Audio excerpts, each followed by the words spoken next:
Welcome back. Bulletin का आगाज करें। आपको बताएं कि तोशाखाना 2 केस का फैसला आ गया। बानी पीटीआई और बुशरा बीबी को 17 साल कैद और भारी जुर्माने की सजा। जज ने कहा बानी की उम्र और बुशरा बीबी के खातून होने की वजह से रियायत दी गई। फैसले में मियां बीवी को धोखाधड़ी और बदउनवानी का मुजरिम करार दिया गया। स्पेशल जज शाहरुख अर्जुमन ने अडियाला जेल में बानी पीटीआई और बुशरा बीबी के सामने तोशाखाना केस का फैसला सुनाया। अदालत ने मियां बीवी को धोखाधड़ी और बदउनवानी का मुजरिम करार दिया। अदालत ने बानी पीटीआई को 10 साल कैद और 1 करोड़ 64 लाख जुर्माना, बुशरा बीबी को 10 साल कैद और 1 करोड़ 64 लाख जुर्माने की सजा सुनाई। करप्शन के एक और इल्जाम में 7 साल कैद की सजा सुनाई गई। मजमूई तौर पर 17 साल की कैद की सजा सुनाई गई। जुर्माने की अदम अदायगी पर मजीद 6 माह कैद काटना होंगे।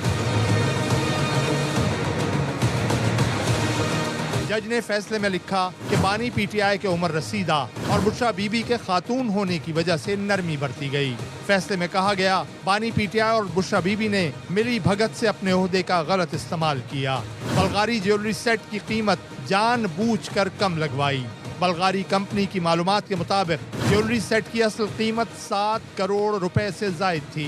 बानी पीटीआई और बुशरा बीबी ने कीमत 58 लाख रुपए लगवाई और उसमें से भी सिर्फ 29 लाख अदा करके कीमती सेट रख लिया। फैसले में वाज़ेह किया गया बानी पीटीआई ने जानबूझकर खयानत के इरादे से ओहदे का गलत इस्तेमाल किया। इस्तगासा मुकदमा साबित करने में कामयाब रहा। फैसला सुनाने के मौके पर अडियाला जेल और अतराफ में सिक्योरिटी सख्त थी। पुलिस की इजाफी नफरी तैनात की गई। डॉक्टर यास्मीन, उमर चीमा और मियां महमूद को मजीद 10 साल कैद की सजा सुना दी गई। इंसदादे दहशतगर्दी अदालत ने 9 मई के मजीद 2 मुकदमों का फैसला सुना दिया। कोट लखपत जेल के बाहर से मजीद जानते हैं अपने नुमाइंदे आबिद खान से। अपडेट कीजिए आबिद। गर्दी अदालत ने 9 मई के मजीद 2 केसेस का फैसला सुना दिया। गुलबर्ग में पुलिस की गाड़ियां जलाने और कलमा चौक पर कंटेनर जलाने के 2 मुकदमात का फैसला सुनाया। अदालत ने दोनों मुकदमात में डॉक्टर यास्मीन राशिद, एजाज चौधरी, मियां महमूद रशीद और उमर सरफराज चीमा को 10 साल कैद की सजा सुना दी है। अदालत ने कंटेनर जलाने का जो मुकदमा था उसमें 16 दीगर जो मुल्जिमान जो वर्कर्स थे उनको भी 10 साल कैद की सजा सुनाई, जबकि 5 मुल्जिमान को अदालत ने अदम शवाहिद की बुनियाद पर इस केस में बरी किया। जो पुलिस की गाड़ियां जलाने का मुकदमा था उसमें अदालत ने 4 रहनुमाओं और 3 वर्कर्स को सजा सुनाई है। 7 मुल्जिमान को, 22 मुल्जिमान को अदम शवाहिद की बुनियाद पर अदालत ने बरी कर दिया है। दोनों मुकदमात में शाह महमूद कुरैशी का चालान पेश नहीं हुआ था, उनका ट्रायल नहीं हुआ। अब उनका ट्रायल जब चालान पेश होगा तो उसके बाद दोबारा शुरू किया जाएगा। दोनों मुकदमात में मियां असलम इकबाल समेत तकरीबन 16 ऐसे मुल्जिमान हैं जिनको इश्तिहारी करार दिया गया है। 9 मई को करने वालों और करवाने वालों को कानून और आइन के मुताबिक सजा ना दी गई तो इस मुल्क में किसी की जान, माल, आबरू महफूज नहीं। कहा था दिसंबर का महीना है और सब कुछ दीवार पर लिखा है। सेनेटर फैसल वारन ने ट्वीट में लिखा, बहरे और अंधे जानबूझकर फिर भी नहीं माने। यह भी इब्तिदा है, आगे इंतहा और कयामत बाकी है। कई साल से रोकता रह गया लेकिन मेरी नहीं सुनी गई। उसे वहीं पहुंचा दिया और आगे भी पहुंचाएंगे जहां से कानूनी और दुनियावी तौर पर वापसी मुमकिन नहीं। उसका तकब्बुर और जाम जिसकी वजह से वो भी नहीं रुका, जिनके बलबूते पर था, सब मजीद चकनाचूर होने जा रहा है। अब बेगैरत, बेहया और बेशरम कौन? तुम सब 9 मई वाले जिन्होंने 10 सेकंड की ड्रामेबाजी वाली वीडियोस बनाई, आग में धकेला। अभी दलदल बाकी है। 9 मई के शवाहिद और गवाही का इंतजार करें।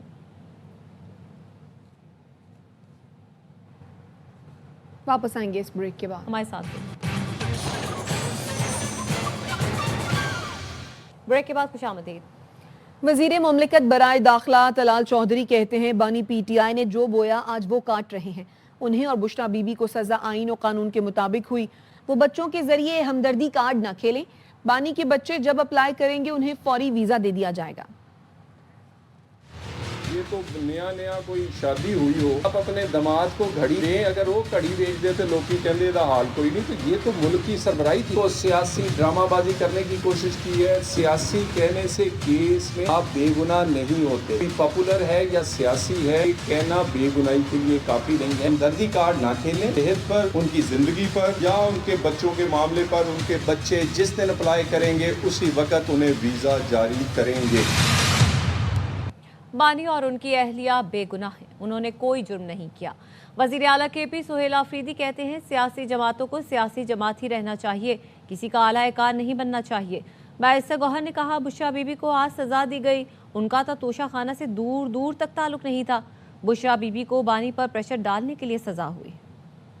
इमरान खान साहब और उनकी अहलिया वो बेगुनाह है, उन्होंने कोई जुर्म नहीं किया। ये रिवायत गलत डाली जा रही है। बुशरा बीबी की आज कन्विक्शन हुई है, उसका तो दूर दूर से तोशाखाना के साथ ताल्लुक नहीं था। बुशरा बीबी को तो सजा सिर्फ इसलिए हुई कि वो एक खातून है, खान साहब पे प्रेशर डाला। महमूद अचकजई ने मुज़ाकरात बानी की मुलाकातों से मशरूत कर दिए। सरबराह तहरीके तहफ़्फ़ुज़ आइन ने कहा बानी की पार्टी रहनुमाओं और फैमिली से मुलाकात कराएं तो मुज़ाकरात पर तैयार हैं। नवाज शरीफ और फजलुर रहमान से दरख्वास्त करता हूँ आए बैठे बात करें, मुल्क के लिए एक दूसरे को माफ़ करें। पूरी इलाके में हम तैयार हैं, लेकिन उसके लिए शर्त ये है इमरान खान से मुलाकात की इजाजत होगी, उसके सियासी दोस्तों की, उसके खानदान की। ये अलिफ है डायलॉग का। मेरी रिक्वेस्ट है थी और अब भी है, मियां नवाज शरीफ से, मौलाना फजलुर रहमान से, जितनी भी सियासी पार्टियां बैठे हमारी बराबरी करें, आए बस एक दूसरे को माफ करें। हमने यहाँ बैठ के एक ऐसा तरीका निकालना है जिससे ये मुल्क इस बोरान से निकल जाए। गजा आर्म फोर्स में शिरकत की पेशकश पर पाकिस्तान के शुक्रगुजार हैं। अमरीकी वज़ीर ख़ारजा मार्को रूबियो कहते हैं कई मुल्क फोर्स का हिस्सा बनने के लिए तैयार हैं। पाकिस्तान आमादा हो तो अहम किरदार अदा कर सकता है। To Pakistan for their offer to be a part of it, or at least their offer to consider being a part of it. I feel very confident that we have a number of nation states acceptable to all sides in this who are willing to step forward and be a part of that stabilization force. And certainly, Pakistan is key if they agree to do so. Pakistani फ़ौज किसी के कहने पर गजा नहीं जाएगी। फ़ौज फ़लस्तीनी भाइयों की खिदमत के जज्बे से जाएगी। वज़ीर आज़म के मुशीर सेनेटर राना सनाउल्लाह कहते हैं पहली बात तो ये है कि शायद इसराइल ही पाकिस्तानी फ़ौज पर एतराज़ कर दे। अगर पाकिस्तान की फ़ौज को गजा में अमन कायम करने के लिए मौका मिलता है तो फ़लस्तीनियों के लिए बड़ा आसरा और सहारा साबित होगा। गजा का मामला है, पाकिस्तान की फ़ौज अगर वहाँ पे अमन कायम करने के लिए अपनी जिम्मेदारियां निभाने का मौका मिलता है, पहली बात तो ये है कि शायद इसराइल ही एतराज कर दे पाकिस्तान की फौज पे। अगर मौका मिलता है तो पाकिस्तान की फौज जो है वहाँ पे अपने फलस्तीनी भाइयों के लिए एक बहुत बड़ा आसरा, बहुत बड़ा सहारा साबित होगी। हम अपने फलस्तीनी भाइयों की खिदमत के जज्बे के तहत जाएंगे, किसी को कहने पे नहीं जाएंगे। खबर है एबटाबाद से, जहां नया सानेहा सामने आ गया। एक और खानदान पर कयामत टूट पड़ी। बाप ने मुबैना तौर पर 3 बच्चों की जान ले ली। कागान कॉलोनी के घर से बच्चों की लाशें, जख्मी वालिद को बेहोशी की हालत में अस्पताल पहुंचाया गया। पड़ोसी की इत्तला पर पुलिस ने मुतासरा खानदान को अयूब टीचिंग अस्पताल पहुंचाया। 33 साल का वालिद काशिफ, 35 साल की वालदा शेजा बीबी ताहाल बेहोश हैं। शेजा की गर्दन और सर पर गहरे जख्म हैं। मरने वाले बच्चों में 7 साल का गाजियान, 3 साल की आइजल और 9 माह का शहराम शामिल है। DSP शाहीन खान ने शुबा जाहिर किया है कि वालिद ने बच्चों को जहर दिया। तफ्तीश जारी है। इस बारे में मजीद जानते हैं राजा हारून से। राजा हारून, इस शख्स की यानी कि वालिद की पहले एक वीडियो भी सामने आई है, उस बारे में बताइए और पुलिस तहकीकात क्या बताती हैं? जी, जो अब्ताबाद की में दिलखराश वाकया पेश आया है, जो 3 बच्चों का बाप था काशिफ, इसकी 2 वीडियो सामने आई है जिसमें ये अपने किसी जानने वाले कारी साहब का जिक्र कर रहे हैं और उन्हें मुखातब करके कह रहे हैं अगर आप मुझे 10 दिन मजीद दे देते तो ये नौबत ना आती। तो अलबत्ता वो ये भी कह रहे हैं कि अब जो मेरा मकान है और मेरा जो सामान है वो मेरे गांव आबाई गांव जो है वो मेरे घर पहुंचा देना और मेरे वालिदैन के हवाले कर देना, और जो बाकी मेरी रकम है 1 करोड़ 10 लाख में मकान की बात कर रहा था। राजा हारून, आप साथ ही रहिए, जो वीडियो क्लिप है अपने नाज़रीन को वो दिखाते और सुनाते हैं। नहीं है मेरे को कुछ भी नहीं दुनिया बिच, मेरे बच्चों की कोई गलती भी नहीं, मेरी बीबी की कोई गलती भी नहीं, ते बाकी मैं सलाह दे वाले कारी साहब और मेरे बड़े भरा बने रहे हो, जितना सहना पिया ने सह के ते मसले मेरे हल करो, मेरी भैनों को पैसे पहुंचायो, ये सामान सारा किराए में संधिकार पहुंचायो। बज़ाहिर ऐसा लगता है इस वीडियो से जैसे ये शख्स मकरूज था, और जिस कारी साहब का इसने जिक्र किया है क्या उनसे राब्ता किया गया है, उनसे कोई बात सामने आई है? नहीं, अभी तक तो कोई ऐसी बात सामने नहीं आई है, क्योंकि पुलिस तहकीकात कर रही है। अब उनकी मोबाइल से नंबर ट्रेस करेंगे, कारी साहब कौन है और दीगर जो उसके दोस्त कौन है। अलबत्ता वो ये जरूर कारी साहब से एक दूसरी वीडियो में गिला कर रहे हैं कि अगर आप मुझे 10 दिन मजीद दे देते तो शायद ये नौबत ना आती।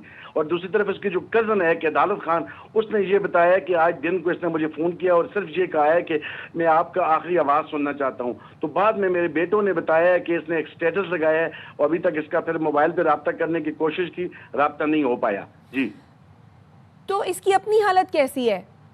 अभी तक जो अस्पताल जराए बता रहे हैं कि अभी तक ये बेहोश ही है और इसकी जो बीवी है वो भी बेहोश है। सिर्फ 3 बच्चे इसके जान बाग हुए हैं। जैसे ही इसके होश में आ जाते हैं तो फिर उसके बाद ही पता चल सकता है वो कारी साहब कौन है और दीगर कौन है और ये किसी कारोबार में मकरूज हो गया था, क्या वजह थी। अलबत्ता ये बात क्लियर कट सामने आई है कि ये मकान इसने फरोख्त करना था और जो पार्टी लेने वाली थी, कारी साहब लेने वाला था या कोई और शख्स है, वो उन्होंने जबरदस्ती किया, जोर किया कि जल्दी मकान खाली करें। तो जिसकी वजह से दिल बर्दाश्त हुआ और इसने ये सानिया किया और आपने 3 मासूम बच्चों को भी मार दिया और अपनी बीवी को भी जख्मी किया और खुद को भी मारने की कोशिश की। अच्छा राजा हारून, ये बताइए पेशे के एतबार से ये शख्स क्या करता था? इसके बारे में ये बताया जा रहा है कि ये ऑनलाइन ट्रेनिंग का कारोबार करता था। ठीक है राजा हारून, अपडेट कर रहे थे आप, आपका शुक्रिया।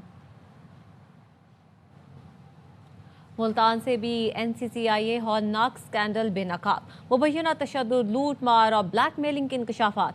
हसास एजेंसियों के नाम पर शहरियों को यरगमाल बनाया गया। मुतासरीन के मुताबिक करप्ट अफसरों ने झूठे इल्जामात पे फंसाकर भारी रकूम वसूल की और गैर इखलाकी वीडियोस बनाकर अहले खाना को भेजकर ब्लैकमेल किया। कई अफसरों के खिलाफ तहकीकात का आगाज कर दिया गया है।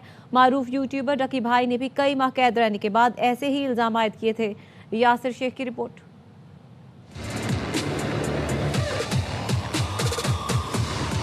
NCCI लाहौर ने जिस तरीके से लोगों को इस्तेहसाल का निशाना बनाया, इस्लामाबाद डायरेक्टोरेट सेम मुल्तान में हुआ, शायद मुल्तान में बड़े पैमाने पे हुआ।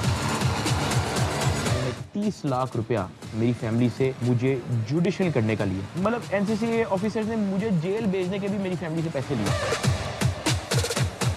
1000 से ज़्यादा FIRs लॉन्च की गई। जो कन्विक्शन रेट है वो 2-3% से भी ज़्यादा नहीं। बहुत सारे जो टॉप लाइन्स ऑफिसर्स थे NCCI के, उनको उनके ओहदों से हटा दिया गया और इंक्वायरी चल रही। NCCI की हिरासत में मैं 1 हफ्ता रहा। मेरी शलवार कमीज ये लोग उतार देते थे। मैं एक कमरे में पूरा नंगा खड़ा होता था। मेरी वीडियो बनाता था अरसलान और मेरी कज़न को सेंड करता था। टोटल 34 लाख लिया है मेरे वालिद साहब से।